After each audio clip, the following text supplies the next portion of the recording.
Good morning everyone and welcome for today's session. Today we will start with chapter number 2, that is buying behavior.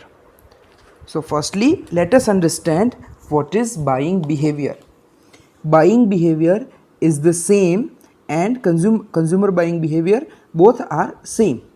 Now consumer buying behavior is the study of how an individual or group and organization select, buy, use as well as dispose various goods, services, ideas, knowledge, experience, etc. to satisfy their needs and wants. It simply means when an individual is going to purchase something. This can be a goods, any services, an idea or an experience also. Whenever they are going to purchase such things, at that time they behave in a certain manner. They use some rational logic and then they make purchase decision. So identifying how people behaving at a time of purchasing goods, services, etc. The study of this is called as consumer behavior. Different people has different habit for purchasing any goods. Say for example, one person whenever he wants to buy any, say for example, mobile, at a time of purchasing mobile, firstly he goes through the internet and study about the various features of phone. At the same time, the other person who may not have the technical knowledge, he asks the shopkeeper that what features are this, or he may directly ask that in this range which phone is more suitable for my need. So different people according to their abilities, capabilities, knowledge, etc. behaving in different manners. As a marketer, a company need to identify how and what are the ways the people buys the product, what are the processes, what they follow to purchase certain product. Now studying all this thing is called as consumer buying behavior or buying behavior. Consumer buying behavior refers to the action taken by consumer before buying product or services. So before buying a product or services, customer may go for search of information, then he may also check whether the product is suitable or not. Even sometime customer also think that if I will purchase this product today, then in future how I will return this product, dispose this product, etc. Say for example, at a time of purchasing car or bike, person may also think that after certain period of time, if I will sell it, then what amount of money I will get, whether this company's car, a particular brand's car or bike is having a good resale value or not. So all the action are taken by person or consumer before purchasing product is called as consumer buying behavior. It is the simplest definition meaning of consumer buying behavior. Now moving further to the buying behavior process. A person, a consumer typically follows this type of process. However, every time whenever he make purchase, the consumer or the person generally do not know that they are following this specific steps and process. Still, this is the common process that many customers, many people are following in their daily routine life whenever they are going to purchase anything. So this process consists of mainly 5 steps.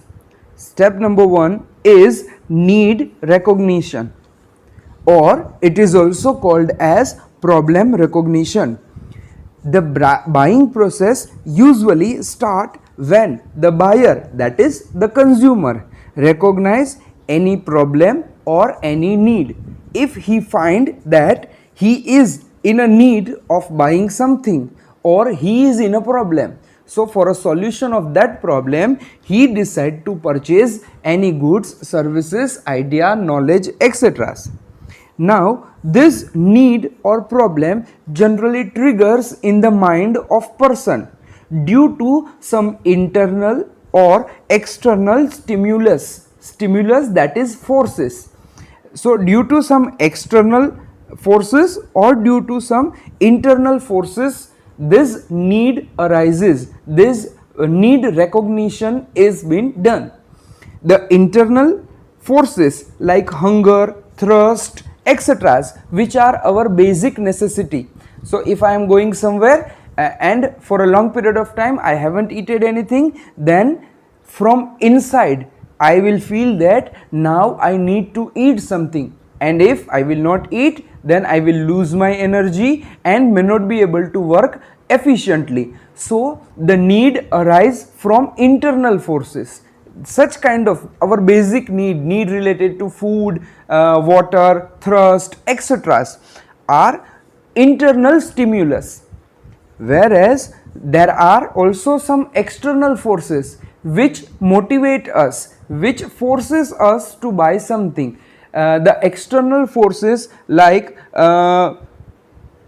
arise due to some external people or the behavior of other person.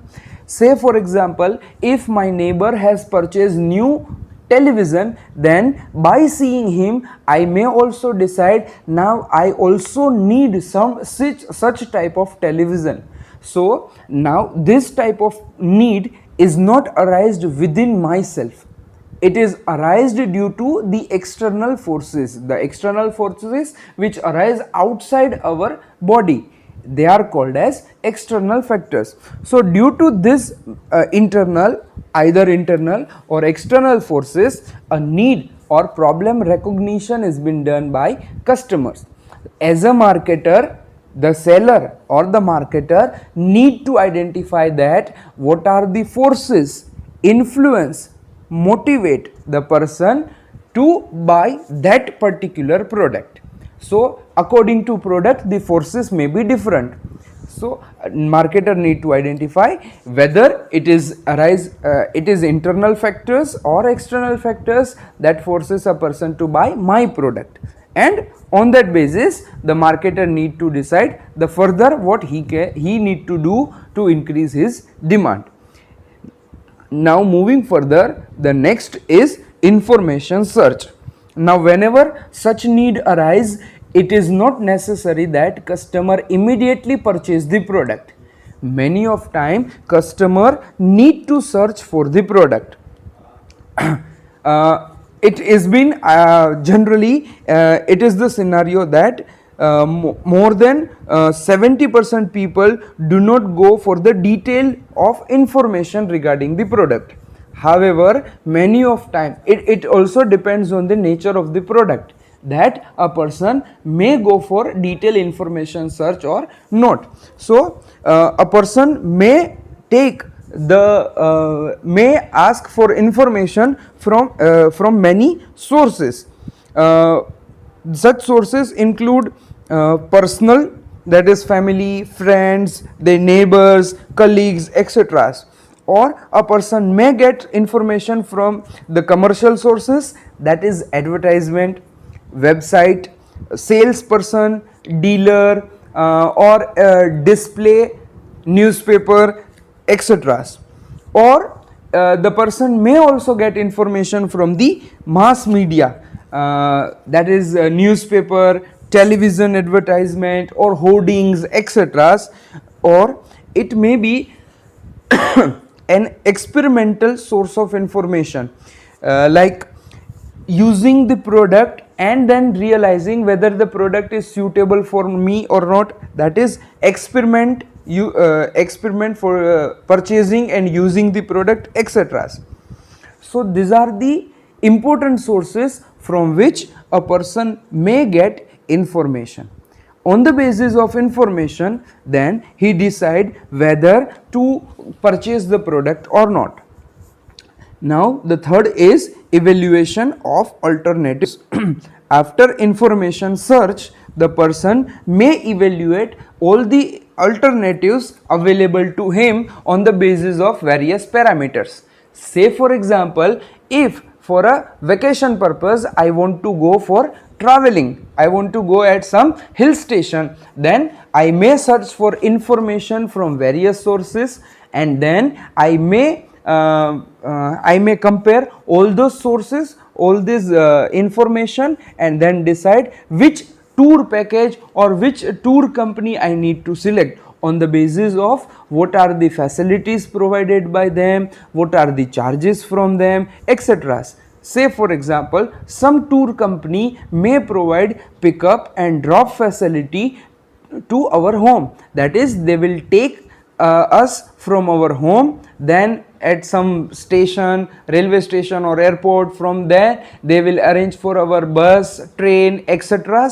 and then again when our trip over, they will put at a specific station, and then from that railway station to our home, while some may not also provide.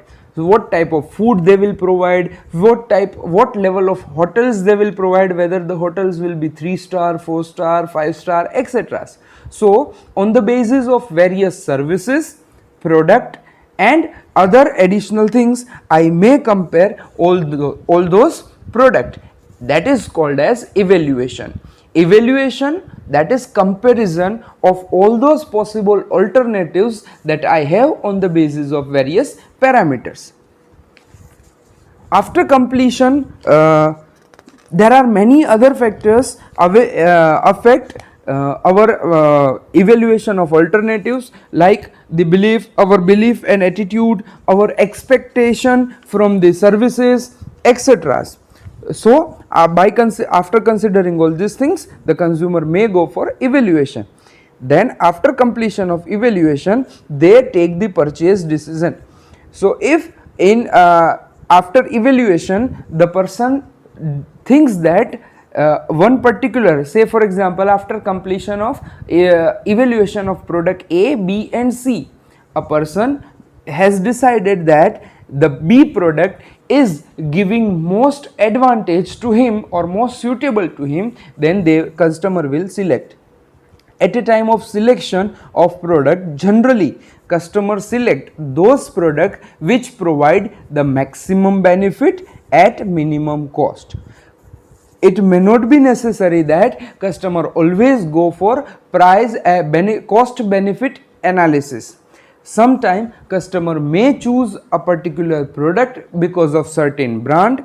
If a customer is very brand loyal, he may purchase from a specific dealer if he is a dealer loyal, or quantity by considering the quantity, the timing, the feasibility of payment method. So at a time of even making purchase, customer consider all this aspect. So on the basis of all these feasibilities, customer may decide to purchase the any product or services. And then last it comes with for post purchase behavior. Even after completion of the purchase decision, the process do not end, as the customer purchase and consume the goods and services, then the certain post purchase behavior arises. At a time of consuming, at a time of using the product, customer notice certain things, certain problems, etc. and then he decide for the further action. The post purchase action include post purchase satisfaction. If the product meets my need, then I will be satisfied. Then post purchase action, if customer is satisfied, then he may tell this to other peoples, and he may also repeatedly purchase. If the customer is not satisfied, then he will also tell to someone that please do not buy this product, as well as he will not make a repeated purchase and the post purchase use and disposal. These many things are in the post purchase behavior.